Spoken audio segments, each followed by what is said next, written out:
জিতে গেছে man city. Man city আমারও প্রুভ করে দেখাইছে কেন প্রিমিয়ার লিগে এখনো পর্যন্ত ফেভারিট এই ম্যান সিটি।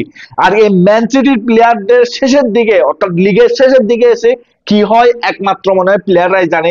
শেষের দিকে এসে এই প্লেয়াররা এত এভাবে কেন পারফরমেন্স করে, পেপ গার্দিওলা ওদেরকে লিগের শেষের দিকে এসে কি খাওয়ায় যে ওরা এত সেরা পারফরমেন্স করে। আর এই টটেনহামের বিপক্ষে কিন্তু ওদের প্রিভিয়াস কয়েকটা ম্যাচের রেকর্ড এত খারাপ হওয়ার পরেও এরকম একটা ফ্যান্টাস্টিক পারফরমেন্স, সেরা সেরা ম্যান সিটি এক কথায় সেরা। আর আপনি যদি দেখেন এই ম্যাচটা কিন্তু ফার্স্ট হাফে অনেক অনেক বেশি স্লো ছিল, যদিও বা এটা কইছে কিন্তু স্লো একটা ফার্স্ট হাফ ছিল।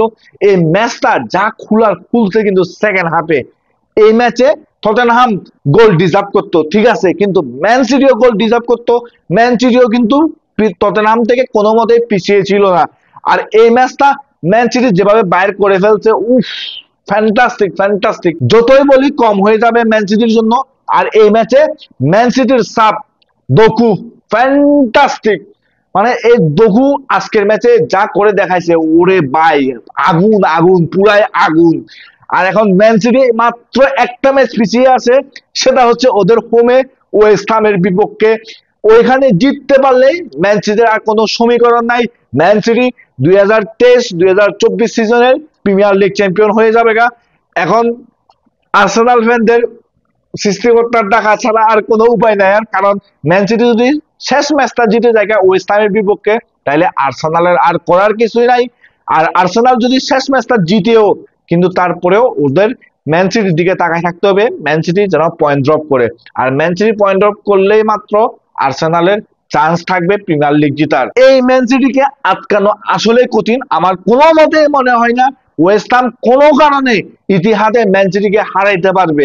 তো এই কারণে মূলত আবারও বলতেছি, আগেও বলছি, আমার এখনো পর্যন্ত ফেভারিট এই ম্যানচেস্টার সিটি। আর আরেকটা বিষয় ক্লিয়ার করতে হবে, আমি ভাবছিলাম ম্যান সিটি যে গোল ডিফারেন্সটা আছে আর্সেনালের সাথে অনেক তফাৎ ছিল, ওইটা পূরণ করতে পারবে না বা ফিল আপ করতে পারবে না, কিন্তু ম্যান সিটি ওইটাও করে দেখাইছে। ম্যান সিটি লাস্ট কয়েকটা ম্যাচে হুড়স্থুল গোল করতেছে, যার কারণে কিন্তু ওদের গোল ডিফারেন্সটা হুড়স্থুল ভাবে বেড়ে গেছে গা। আর আর্সেনালের জন্য এখন অনেক ভয়ঙ্কর একটা বিষয় হয়ে দাঁড়াবে, শেষ ম্যাচে গিয়ে যদি ওরা জিতে তারপরেও যদি অন্যদিকে ম্যান সিটি পয়েন্ট ড্রপ না করে, তাইলে ওরা আবারও এই সিজনে লিগের রানার্স আপ হয়ে যাবে গা। এটা অবশ্যই আর্সেনাল ফ্যানদের জন্য খুবই কষ্টকর একটা বিষয় হবে।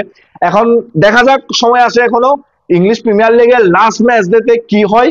আর এটার উপরে কিন্তু ম্যান সিটি আর্সেনালের ভাগ্য নির্ভর করতেছে। আর তার সাথে সত্য করে টটেনহামকে নিয়ে যদি বলি, টটেনহাম আজকের ম্যাচটা হেরে গেছে। এই হেরে যাওয়ার মাধ্যমে কিন্তু ওরা চ্যাম্পিয়ন্স লিগে খেলতে পারবে না। আর আগামী সিজনে ওদের স্বপ্ন শেষ, চ্যাম্পিয়ন্স লিগে খেলার স্বপ্ন।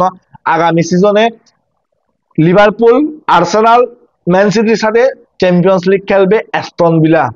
যে অ্যাস্টন ভিলা এই প্রিমিয়ার লিগে অনেকগুলো টিমকে সারপ্রাইজ করে দিছে, সেই অ্যাস্টন ভিলাই আগামী সিজনে চ্যাম্পিয়ন্স লিগ খেলতে যাবে।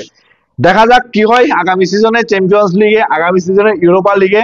আর অবশ্যই আজকের ম্যাচটা ইন্টারেস্টিং একটা ম্যাচ ছিল, আর নিউট্রাল অবস্থান থেকে তো আরো বেশি সেরা একটা ম্যাচ ছিল। আর এই ম্যাচটা নিয়ে আপনার কি মতামত সেটা আপনি অবশ্যই কমেন্ট বক্সে জানাবেন।